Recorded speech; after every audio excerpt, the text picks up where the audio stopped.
Hey everybody, welcome to episode 400 of the Running Rogue podcast. This is your host, Chris McClung, joined by co-host James Dodds. Excited for this episode. It is a milestone episode.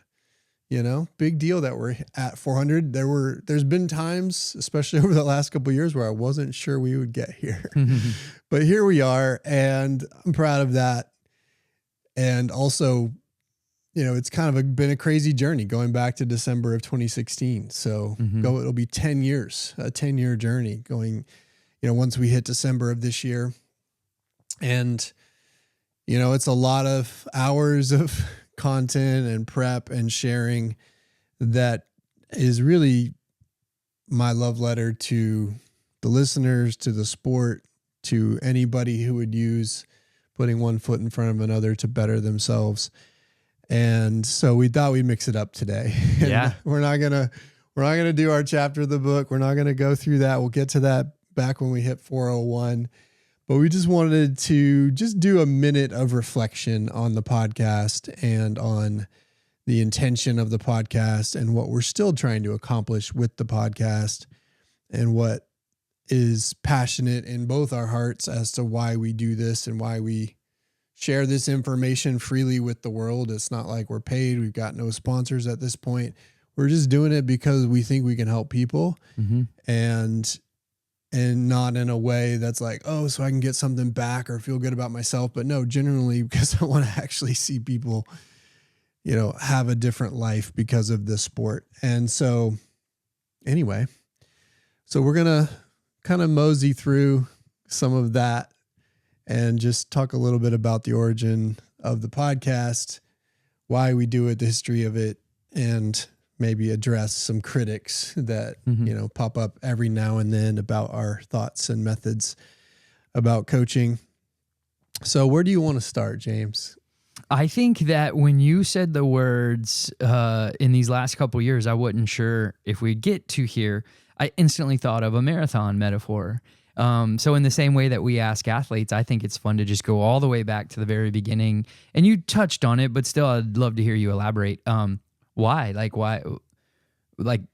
if you can go back, I know you just said it's been a decade, which is kind of cool to think about too. It's 400 to reflect on, but also a decade of, I'm sure, tons of challenges, fun stories, lessons learned, etc. Hopefully I can pull all of that out of you today. But why? Let's start with the very thing we do with athletes. Why? What was the original intent? What were you thinking coming in?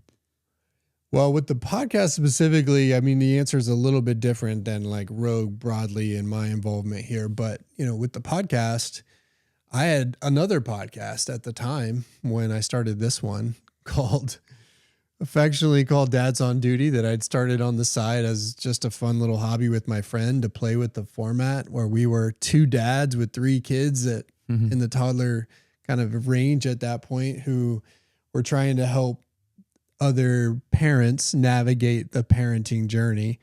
We were the intent was to kind of be the anti-mommy blog with that podcast, because at the time there was a lot of those mommy blogs out there. No shade on them. They do their thing really well, but it was all painting a very rosy picture of parenting. And we wanted to kind of bring the messy real. And so we did that. And we actually produced episodes for a full year on the side and just had fun with it. It was an excuse for us to hang out and also commiserate on parenting and hopefully impart some wisdom.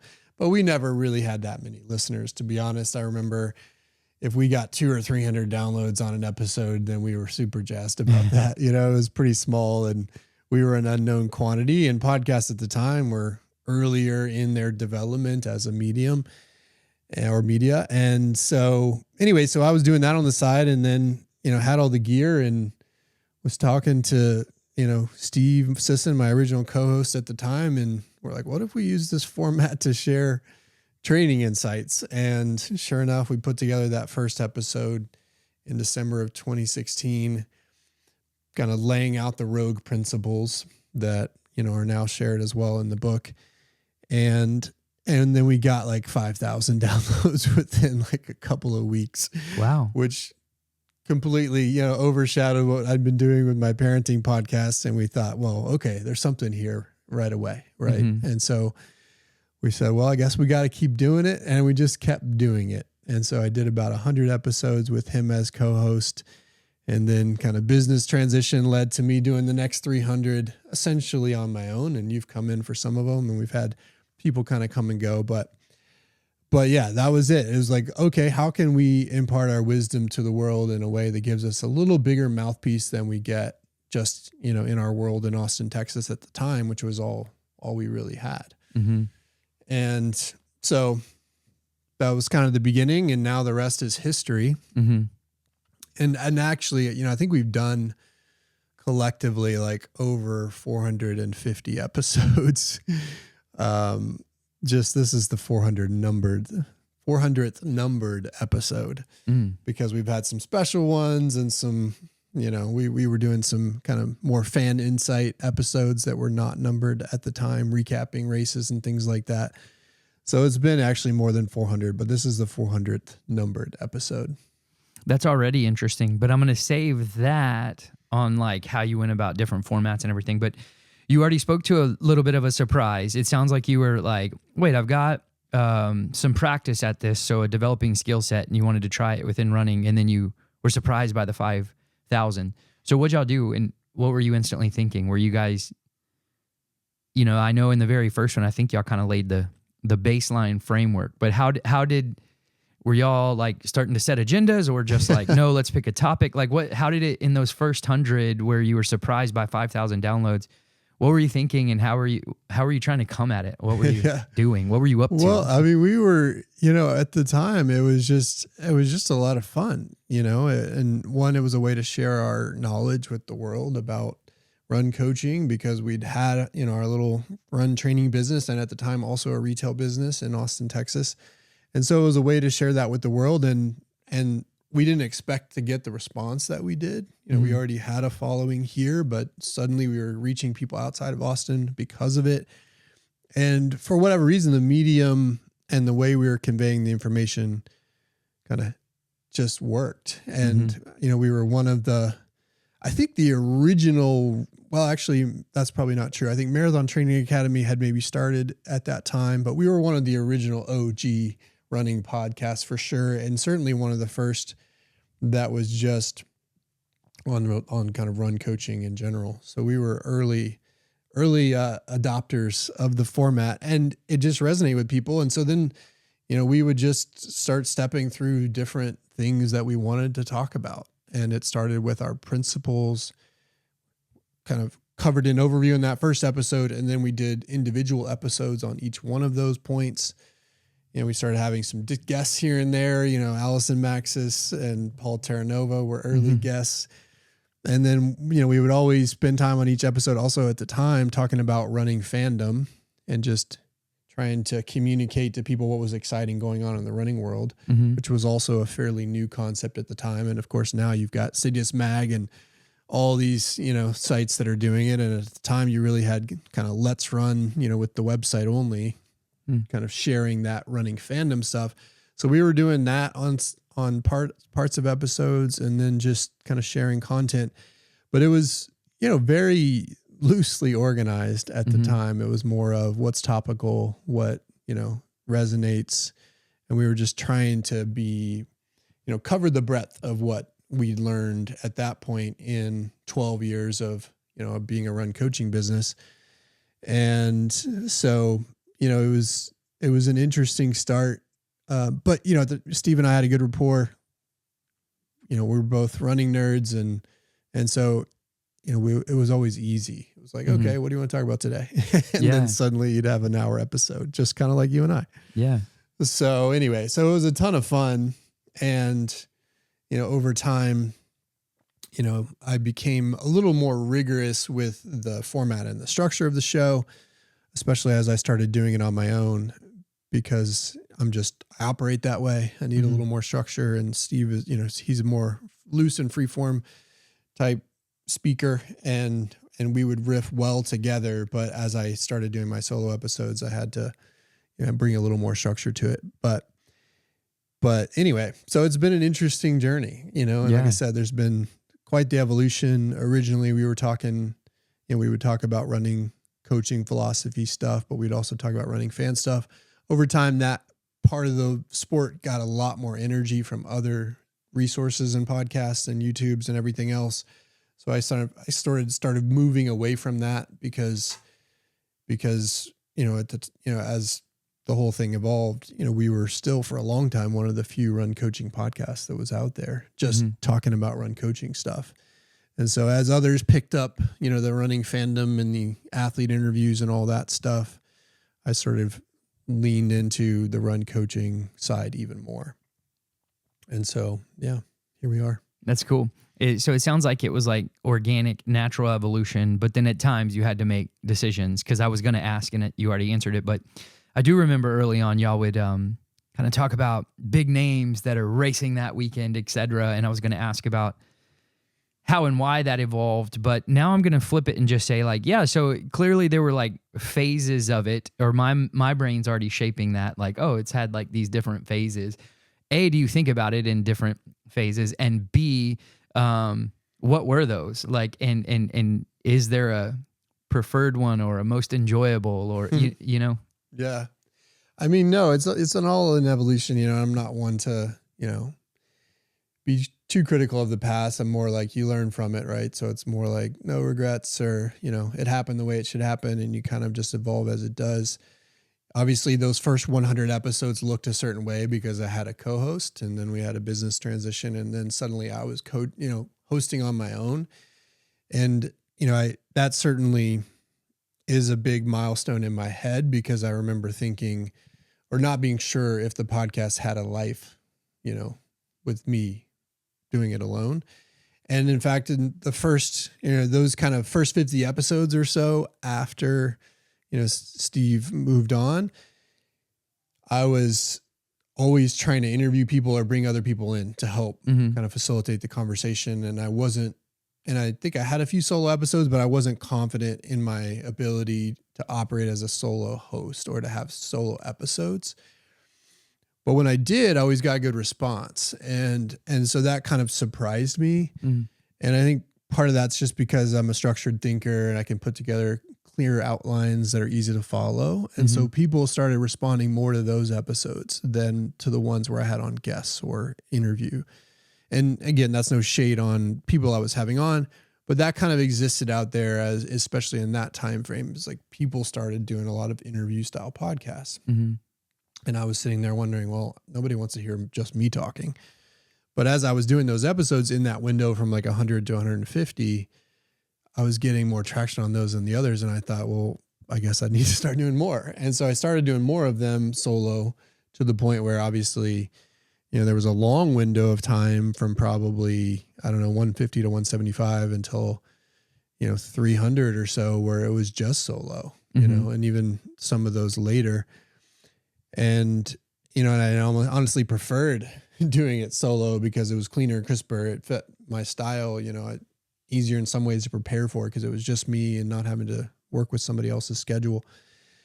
And so, so then I kind of went to the solo era. And then as I got into the 300s, I started struggling to have new ideas, to be motivated to do it on my own. And so I started looking for other ways, to potentially shift it. And then I think whenever you came in, which was somewhere in the 380s, it was like, all right, I need a co-host to kind of help me sustain the energy that it takes to keep putting out content every week. Because I'd had some windows of time in there where I would just wasn't doing it because I was, I had other things going on. Life going on. So anyway, so here we are. But yeah, I guess I think about it more in that sense, in terms of, whether it was me or co-hosts or kind of style versus anything. And it was all an evolution, a natural evolution, I think, in many ways. None of those shifts were, bad or wrong necessarily. They just kind of were. And I was just following the format that seemed to be working and resonating as we went. Yeah. Yeah.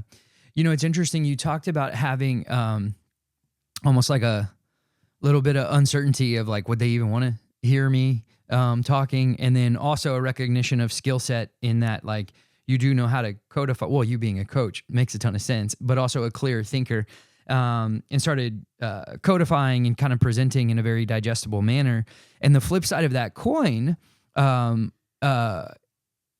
says that obviously there was an appetite for that too. So beyond your own kind of uncertainty regarding whether or not people would want to hear you talk alone, were you surprised that people wanted to eat up more kind of insightful and technical content? Like, obviously there was an appetite in the market, or else else they wouldn't, no matter how good of a teacher you are. I'm not sure if surprise is the right word. I think we were initially surprised in that first episode where it's like, whoa, suddenly, we had 5,000 people listening right away when the format was new, relatively new. And so that was a surprise, certainly. As we went, I don't know that it was as much as a surprise as it was the thing that just sustained me.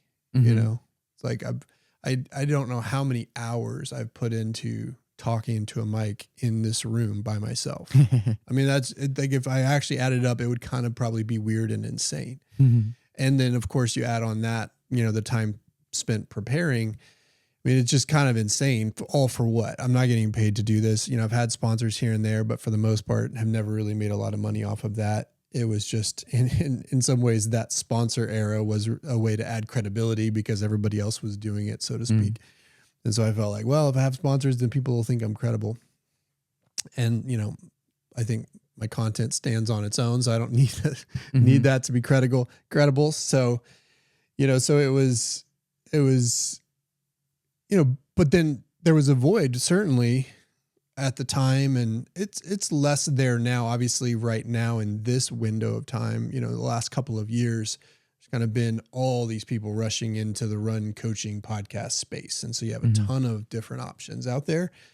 And I'm not here to throw stones at any of them. They're all great, I'm sure, but it has shifted. And so at the time, I think people were eating it up because no one was speaking to them in a way that said, hey, you can understand this stuff and apply it in your world, regardless of where you are in the pack. And one of the things that I'm passionate about is making sure through this podcast that the principles we talk about are truly accessible to all, front to back of pack. And that back of pack or mid pack person who had been told directly or indirectly their entire life that they weren't good enough to listen to, absorb, understand, apply the principles that we talked about on the podcast. They're like, hey, this guy's talking to me like I am good enough and that it does apply to me. And let me just see what happens when I start listening and applying. And, and then I've, obviously had countless stories of people that suddenly were seeing progress and improvement. And then obviously some of them joined our training programs and have continued to see progress and improvement to the point where like, oh, okay, this can work for me. I am good enough. I am worthy to be coached under these principles. And that's been really fulfilling to watch, just that everyday runner who'd been told indirectly or indirectly, you're not worthy of being coached this way. No, you're worthy and you can understand it. And on your own, you can actually apply some of these things and see progress. So I think it's clear to the listeners you have a passion for that. And I know that you have a passion for it. But I'd still love to pull out of you, like, why do you think you have a passion for that? Like, what compels you on that particular note of letting that back of the packer know, or even middle of the packer know? Why is that meaningful and important to you? I mean, there's a lot of reasons, one, I think just in general, I'm an egalitarian type person who believes that if one person has an opportunity, everybody should, in a sense. So that's just kind of a general worldview of mine. But as it relates to this particular kind of category of knowledge and content, I've just seen it. I've seen it. And when I entered the run coaching space, I got an injury training for my first marathon. And I said, I don't want this ever to happen to me again. Right. And so I therefore went to read every possible coaching book I could find. And I started studying the training of elite athletes. as a fan and, with a critical eye. And I said, okay, if they're doing it a certain way, I can do it that way too. And I can learn and therefore not make the same mistakes I made in my first race. And then for me, get better and reach goals that I had. And then I started seeing that happen for other people, around me, my friends, as I talked to them. I coached before I was involved with Rogue, a group of athletes in my graduate program to train for the Capital 10,000. That was my first sort of group coaching gig that I created myself to help classmates get ready for the Capital 10,000. And I saw them get results that they didn't think were possible. And so that just unlocked in me, this idea that it's possible. And then for me, what I started seeing was inspiration from those stories that, for me, transcended the inspiration I got from watching elites do their thing. And look, there's plenty of inspiration to be had at the elite level. Plenty. And I still follow that into the sport. Obviously, I'm a running fan and nerd, like everybody else, or maybe not like everybody else, but like the running fan nerds out there. But when I get to see, that person who has been told their whole life they're not good at this, or that they weren't an athlete or grew up not playing sports, and suddenly they find this pathway, and it's a pathway that's very work dependent, meaning if you're willing to do the work, you can see progress in the context of your ability. And so I've been able to see that. And when I watch the elite athlete perform, I see somebody who's had it easy. Now, granted, they all have their own story and their journeys are uniquely interesting. I'm not trying to compare and contrast. I'm just trying to say that person who isn't naturally gifted as a runner, who's been told their whole life they're not a runner, who's been told they're not an athlete, when they find this sport and then they start to do things they never thought possible and overcome those many barriers that they face while doing it, because they're perhaps overcoming, the fact that it's not going to come easy to them, but they're doing it anyway and doing it with a real life with kids and jobs and all sorts of stress pulling on them. Like, there's so much magic there. There's just so much magic there and so much inspiration. I don't care what pace you are. 6-hour marathon. To me, that person can be more inspiring than watching somebody break 2 hours in the marathon. Full stop. And that's just the way I work, and I'm wired. Maybe that's not the case for everybody. But when you watch the journeys of enough of those people and you see what they're able to accomplish and how it transforms them and what they have to overcome to get there, it changes you. And so then I just can't get enough of that. Yeah. Yeah. That's really cool. And I know anyone that's been a longtime listener or has trained with our programs has already bought in, so they don't need any convincing. But whether it's a person carrying that self-limiting belief, let's use that title for it. If it's a person wanting to get started or get going, carrying that limiting belief, or let's take the other end of the spectrum, someone that might be more bully-like, and to use your language, gatekeeping, who literally does want to contrast and treat like the elite level as something like dynamically different. And we know there's, quote, that feeling of worlds apart, meaning like when we see someone do something so extremely well, it is like phenomenal, because you're like, whoa, that's so surprising. They did it so well.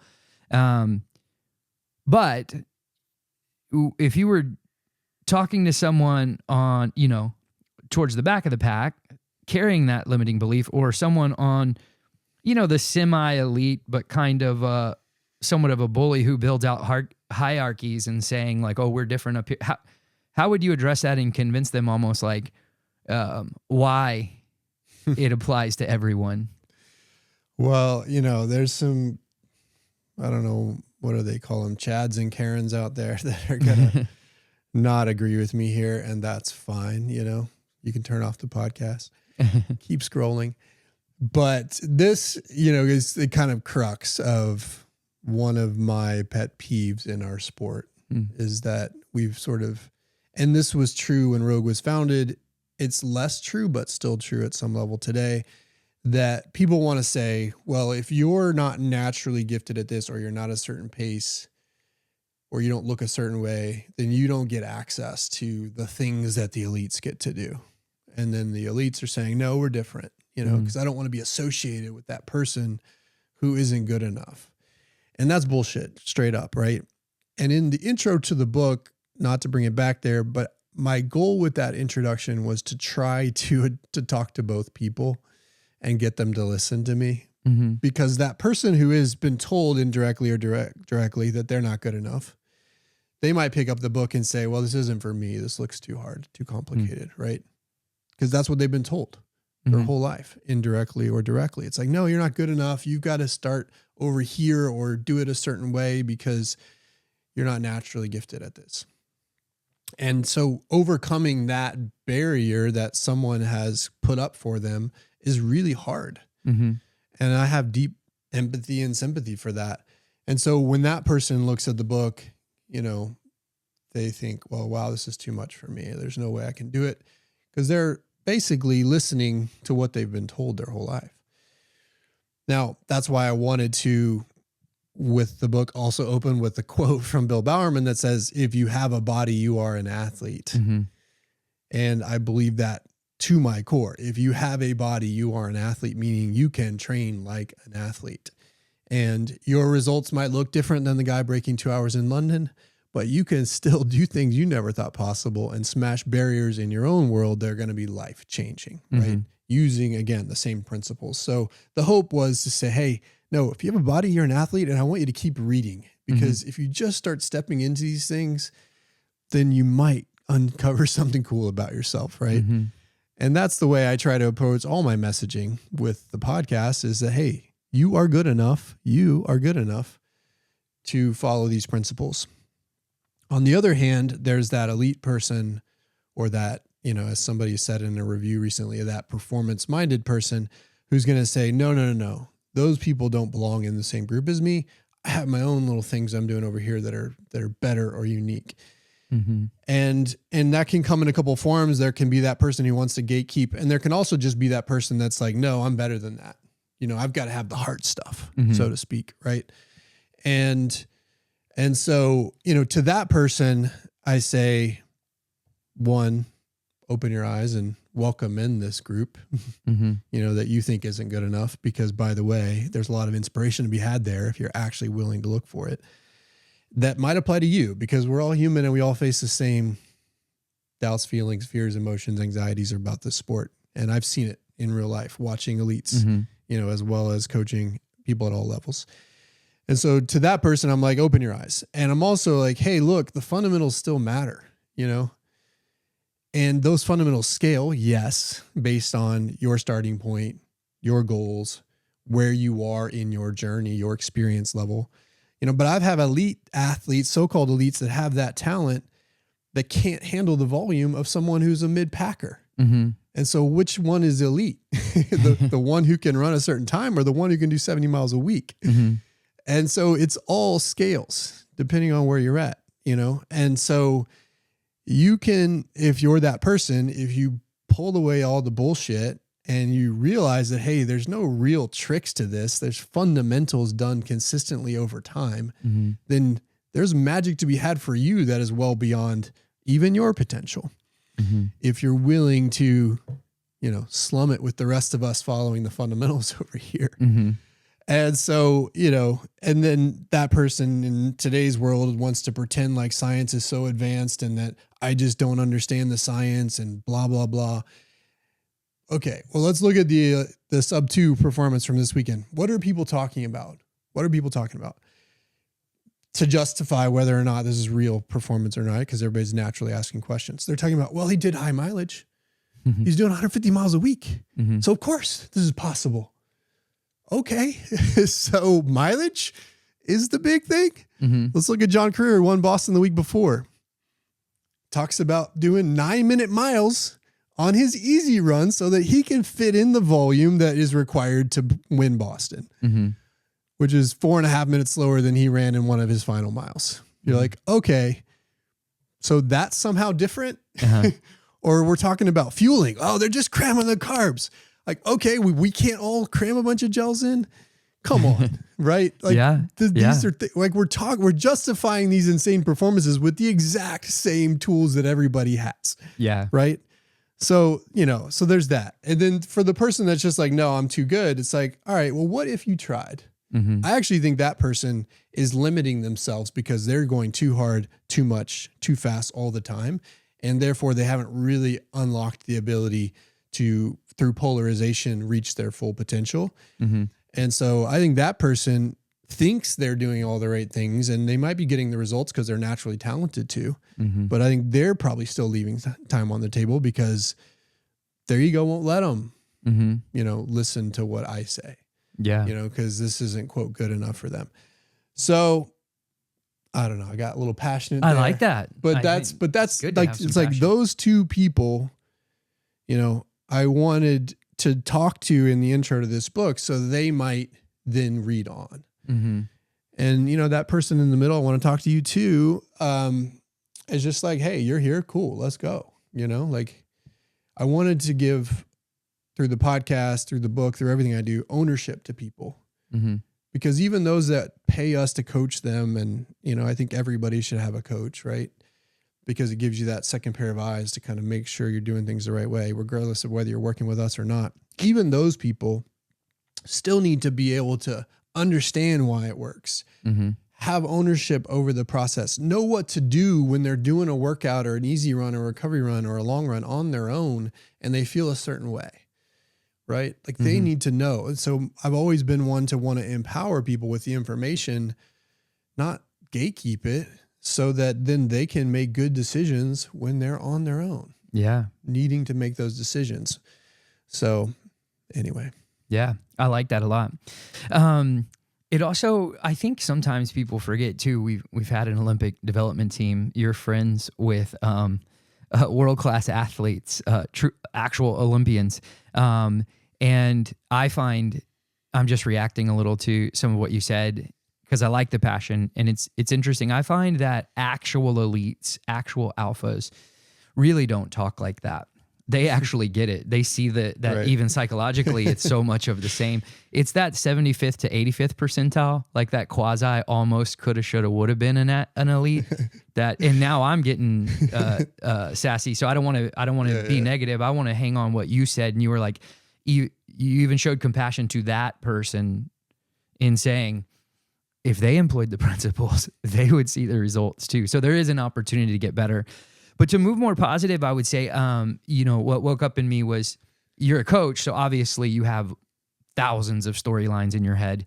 But do you, even from the podcast, which I guess you could talk about some of the coaching because some of the virtual groups came out of the podcast, which we should talk about that in a second. Yeah. But can you think of anyone or any cool storylines of people who have employed it that just really stood out to you and it kind of felt special, where you were like, damn, this is the best kind of affirmation?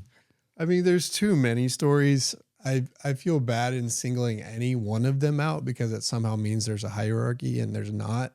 In my head, I'm so inspired by everybody I get to coach and touch. So I guess I want to answer that more generally in a sense that, I've coached people that have said, hey, I just want to break 4 hours in the marathon. And when I give example times, people always kind of get a little weird. It's like, whoa, I can't, no, I'm not trying to compare. I'm just trying to give examples, right? So I've had people come to me and say, hey, I just want to break 4 hours in the marathon. And then you talk to them, you're like, okay, well, you haven't had structured training. You haven't been doing consistent volume. You're newer to the sport, maybe getting to it later in life. 4 hours is low hanging fruit, perhaps. That becomes the immediate realization from my standpoint. And I've coached so many people that have come in with an expectation that is slower than what's possible for them. And then we've said, hey, no, the standard's actually going to be higher before too long. So let's think bigger. And then they smash through it, whether it's 5 hours or 4 hours or even 3 hours. We've had people come in just trying to break 3 hours, and then suddenly they're in the running 2-3x, and you're like, okay, well, here we go. Right. And so it's just, there's so many examples, and they're all walks of life, all ages, all kind of natural abilities, all backgrounds in sport, from those that I grew up playing or running, maybe to those that grew up playing other sports, to those that didn't, do sports because they were told they weren't good enough. Mm-hmm. All examples. And ultimately we've gotten them to all sorts of places. And along the way, it's not always smooth and easy. The ones that really get me are the ones where they've had something break along the way or a big challenge that comes up, but they stick with it. Mm-hmm. Or maybe they don't get it on their first attempt because it was just a hot day in Houston or wherever, right? And then they keep coming back. Mm-hmm. And then they get it. And then you're like, okay, that's what it's all about. Yeah. And then you get to see them, whatever the goal is. I was just in Boston, so I'll use that as an example. There's people there that are doing it for the first time that had to not only qualify, but maybe qualify with a buffer that they didn't initially have, right? This unknown line. And then they came back again and said, no, okay, you raised the bar, I'll raise it too. And they got it. And then they're there for the first time experiencing it. And you just see what that does, right? And it's cool because again, it's about the running, but it extends well beyond that. Yeah. Yeah. I was even thinking of an athlete that, cause I'll never forget we have someone in our virtual group that has like set multiple PRs, is a college professor, has become a team leader. But I remember he came from the podcast. He was like a year-long listener, maybe even longer, just employing your principles and then just getting pumped that, he can run a half and then run a full and then PR in every distance. So it's kind of cool. There's so many stories. I mean, they're just countless, and it's fun. It's cool. And look, it's again, all levels, all shapes, sizes, backgrounds, types of jobs, moms, dads, whatever, right? Like we've just seen it all. Mm-hmm. And obviously each person you kind of have to approach differently. Our training is group based, but each person, we talk to individually and help them make adjustments for their individual starting point, their individual needs so that they can get going on the right step. There's no cookie cutter approach here in a sense that, no one's following the same journey. Mm-hmm. Even our virtual groups, which were born out of the podcast, we don't write day by day plans for them, right? None of those three groups. We've got Rogue Rising, which you coach with Carrie. We've got Rogue Renegades, which I coach with Allison. We've got Team Rogue Virtual, which you coach with Kathy. 3 different levels of experience, from those trying to build to 30 miles a week to those doing 70 plus, right? Mm-hmm. And everything in between. And we don't give them a day-by-day plan. Mm-hmm. Why? Well, because there is no such thing as a cookie cutter day-by-day plan for an individual athlete, right? And also because we want to teach them how to build that. Mm-hmm. And are we going to share or have them share it with us and give our comments and feedback? Absolutely. Are we going to help them make sure that they're doing it in a way that we think is right for them? Yes. We're not going to leave them hanging and you go make it up on your own. I hope it's right. That's not the approach. It's like we're going to teach you how to figure this out from your starting point so that you can then know. Mm-hmm. And then you also can then make adjustments when you have something with work pop up or you're traveling unexpectedly or your kid gets sick or you get sick. It's like, no, okay, now I know the principles. I can actually make those adjustments. Mm-hmm. And I have coaches to ask if I need to as well. Mm-hmm. I was just talking with an athlete today and complimenting on her. She was a long-time listener, trained with you in the Renegades, is in our Team Rogue group now. And I was just highlighting, like she was making some nuanced decisions on her own. We were debriefing her most recent half marathon, and it's like that kind of speaks to it. It's like when you arm and equip people with the right principles, then it's a Tuesday evening. It's not like she has a direct line to the Rogue coaches. She has to make an adjustment, and she knew like when to back off and switch something out. She had raced a 10K, could feel it within her body for 5 days. But it's like if she hadn't been absorbing the principles and was only looking for cookie cutter or black and white, that level of mastery just wouldn't have developed in her, Yeah. And it doesn't develop overnight, right? No. Like we work on it, we build it, and we're there to kind of hold your hand along the way. But it's a core part of how we operate. Yeah. It's the classic, give a man a fish, feed him once, teach a man to fish. There you go. Feed him for a lifetime. I mean, that's sort of the approach we bring to with coaching. And the other thing I want to say, very pointedly is that I have a particular passion for coaching people at the middle and back of the pack. You know, there's no hierarchy in when I'm talking about that. I only use those terms so people can understand what I'm saying. But those people at the middle and the back of the pack, and yeah, some at the front too, who may have been told you're not good enough, I want to help them because I believe that I, for whatever reason, was given skills that can help people in this way. And I want to help them. I could coach elites. I could just coach elites. There are coaches that focus on that level of the sport. I have no interest and passion in going in that direction, even though I've had opportunities to kind of skew that way. And I say no every time. That's not where my passion lives. Mm-hmm. Those people have great coaches that they can access. We're all doing good work. They don't need me. Mm-hmm. They're naturally talented. So some of this will just happen for them no matter what coaching program they follow. But for the rest of the people, they need somebody who can say, hey, no, I want you. Mm-hmm. I want you. And I want to see, and I'm going to help you see things in you that you would never dream of. And so, intentionally, I skew my time spent on those people that wouldn't be considered elite or sub-elite, in the sport. And that's where I believe specifically I want to invest my time, where I've, called by the universe to invest my time. I don't care, however you ever want to label it. That's what I'm going to do, And, the interesting part of that is obviously the ego, the devil on your shoulder is like, but if you did this, you would get so much more recognition because you'd be, having these people that are getting attention at the front of races. I don't care. That's not why I'm doing it. I'm not doing it so I can get lifted up. I'm doing it so others can get lifted up. Mm-hmm.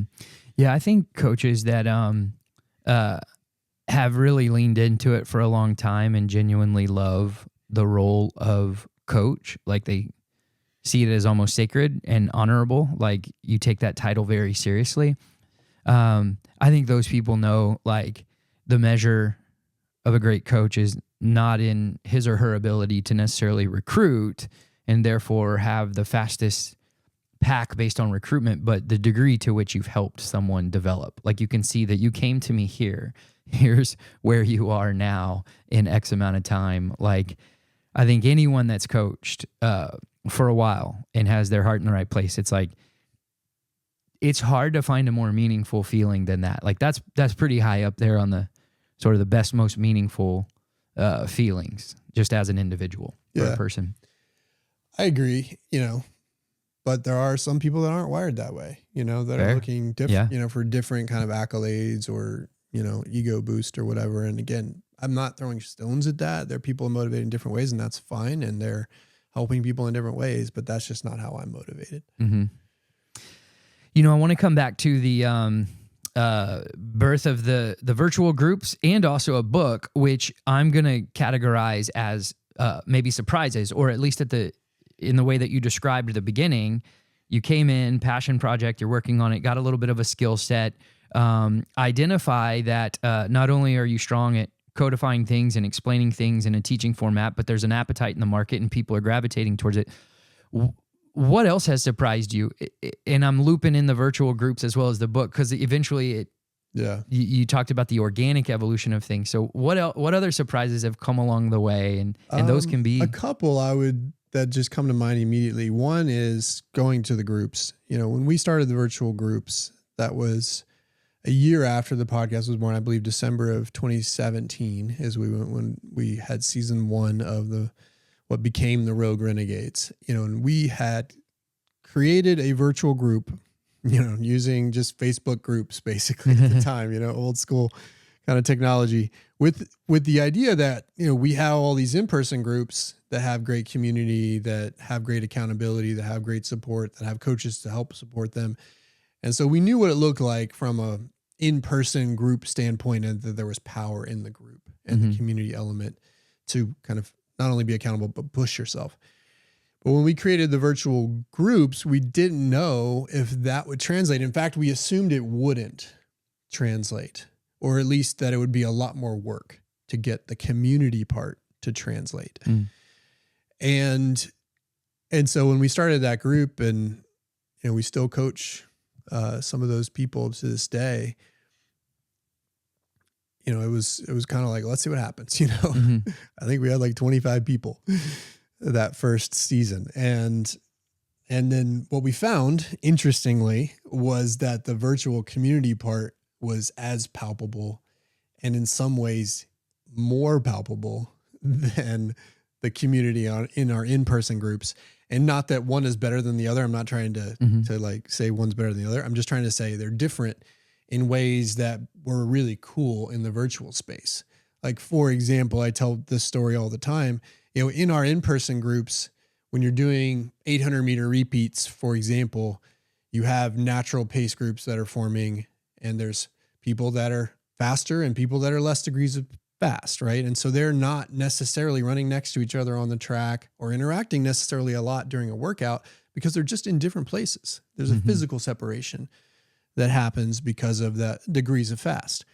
And they build community kind of pre-run, post-run, but it isn't always as palpable front to back, so to speak, as it is in our virtual groups, where there is no pace. Everybody's in the same space, albeit a virtual one, but they're all in the same space. They generally have an idea of degrees of fast, but when they're sharing their questions and their feelings and how workouts went, no one's thinking about that because there's no physical separation. We're all here talking about it in this one virtual space. And it just makes you realize so quickly that we're all the same, right? We have so many more similarities than we do differences.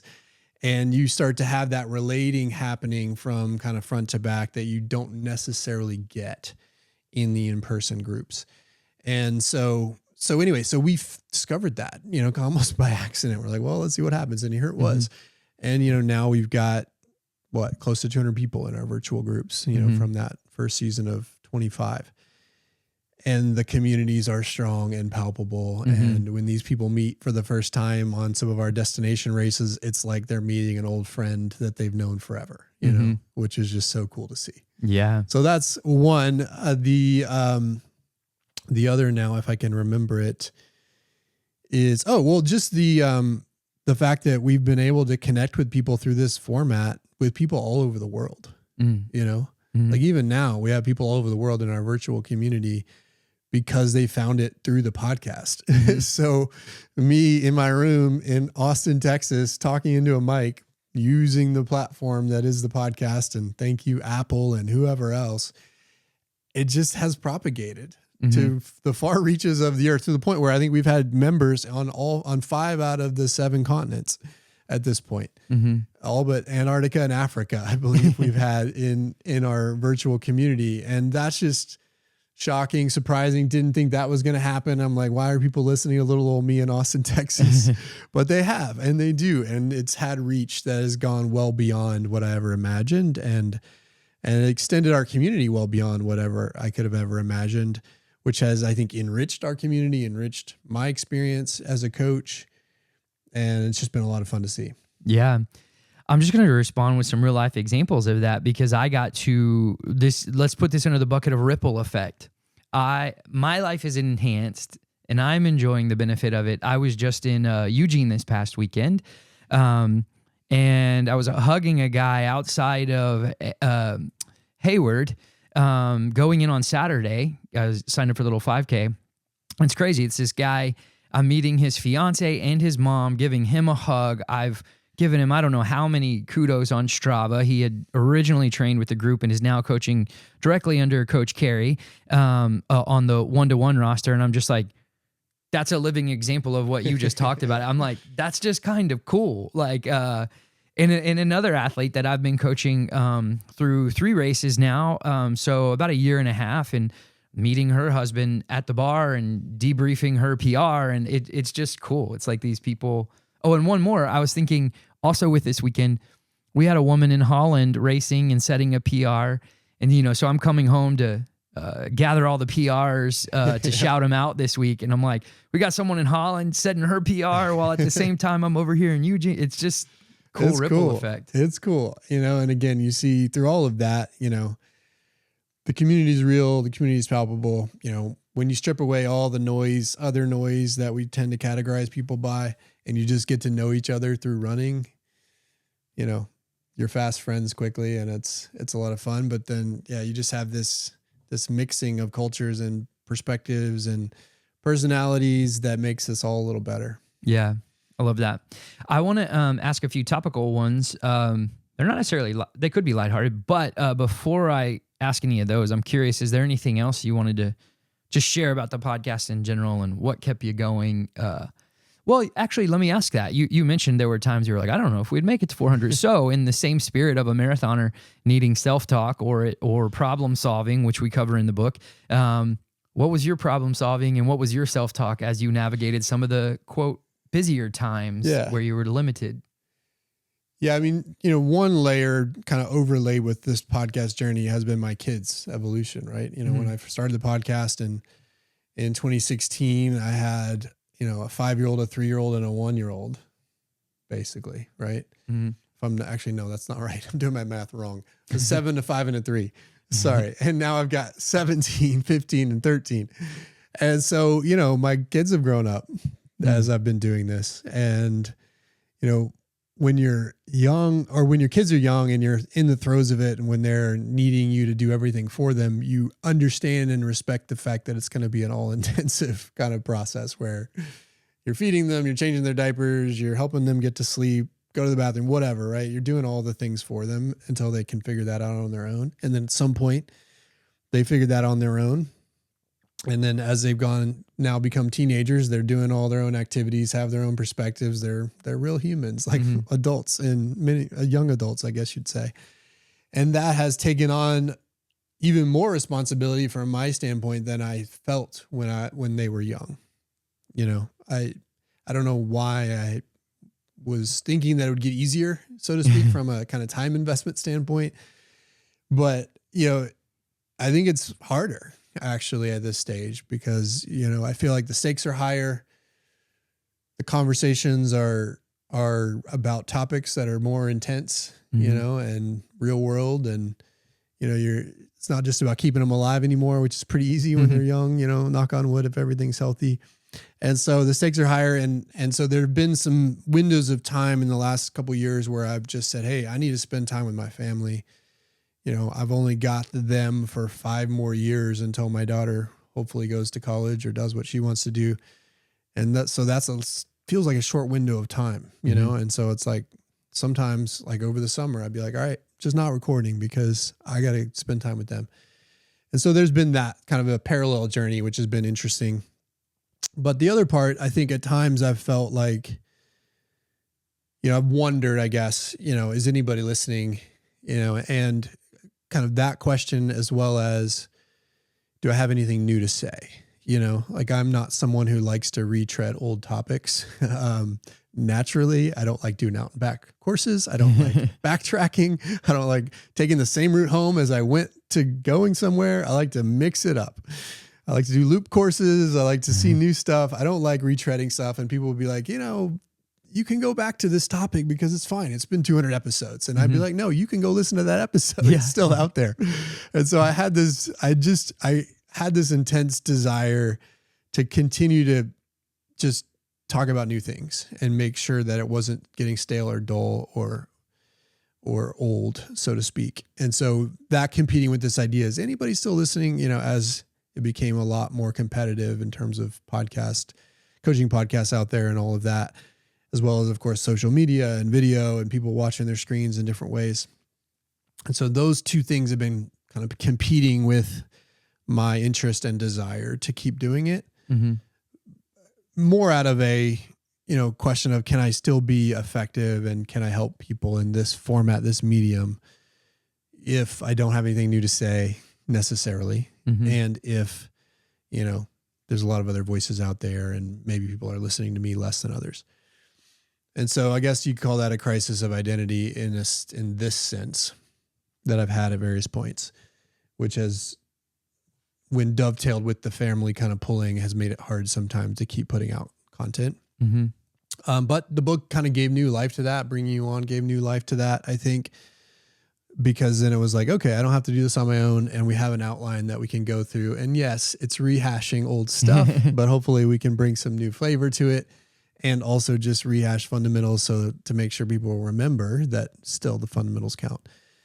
So little hybrid there, little compromise. It's not exactly doing an out and back, but you're like, well, it has felt fresh and new in a different way. Just like, it's been fun to revisit some of the fundamentals and kind of test them against current thinking and thoughts.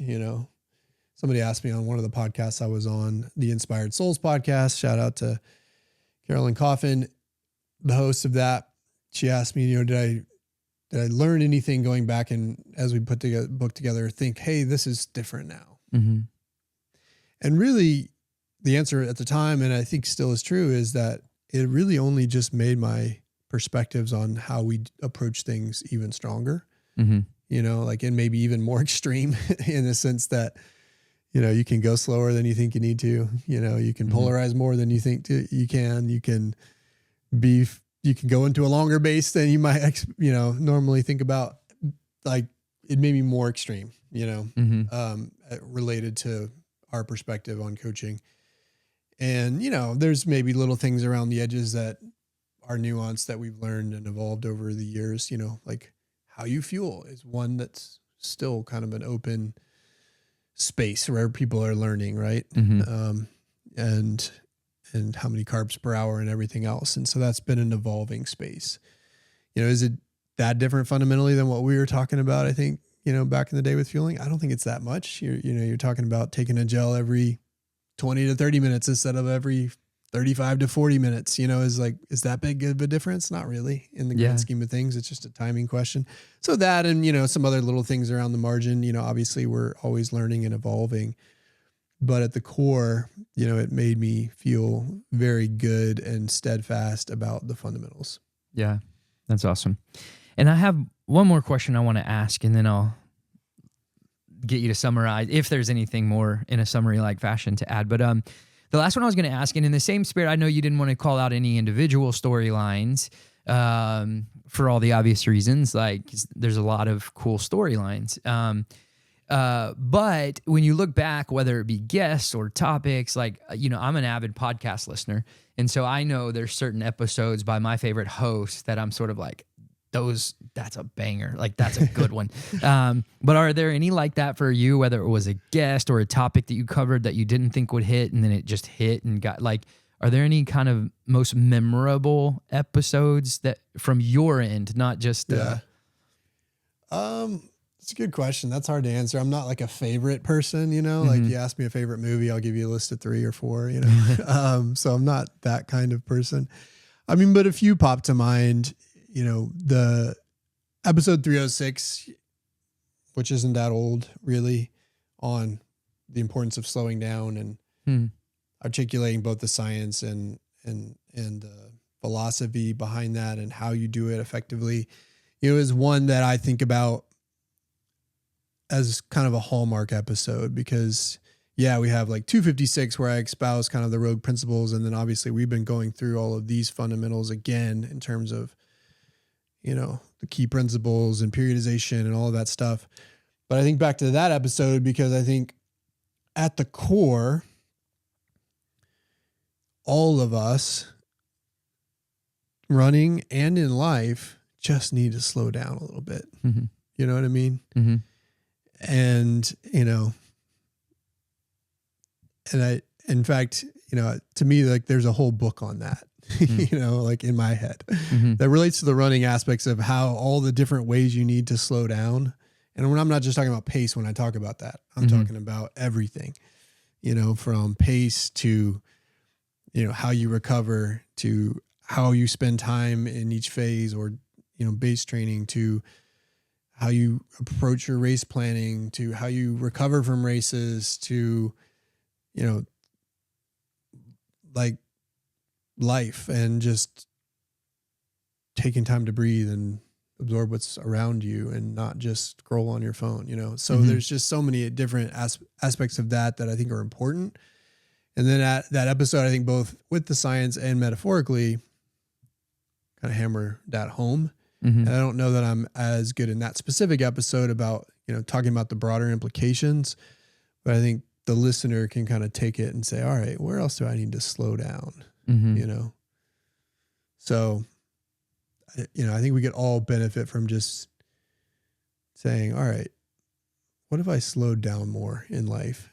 What would that mean? And I think there's a natural instinct in all of us. And that's why I wrote the poem, Why So Fast, right? Which I shared on the podcast. I wrote that there's a natural instinct in all of us to want to go faster and to take shortcuts and to speed things up and hope we get to an outcome sooner, right? Because we all feel like we're on this planet Earth for not much time. And I think it's paradoxical, but it's true, is that the more you slow down, the more you can actually fill your life. It goes back to, and I talked about this a little bit in Boston, there's the Latin phrase carpe diem, right? Which we know, you hear it in movies and other things. It means seize the day in English. At least that's the way we've translated it. And in American culture, we've translated that with sort of the words, but also with this idea and mentality that you have to go grab it, that you have to be aggressive, that you have to go seize it. And the actual imagery of the Latin isn't that at all. It is a different translation for that term is pluck the day. So the imagery they're trying to convey is, and I'll use just a metaphor here. You're at home working, right? You're typing on your computer, and you look outside and it's April and it's a beautiful spring day, perfect temperatures, low humidity. The flowers are blooming. And instead of continuing to work, you're going to go outside and pluck the day because those flowers will die away, before too long. So it's more of actually a mentality of enjoy it, soak it in, take your time.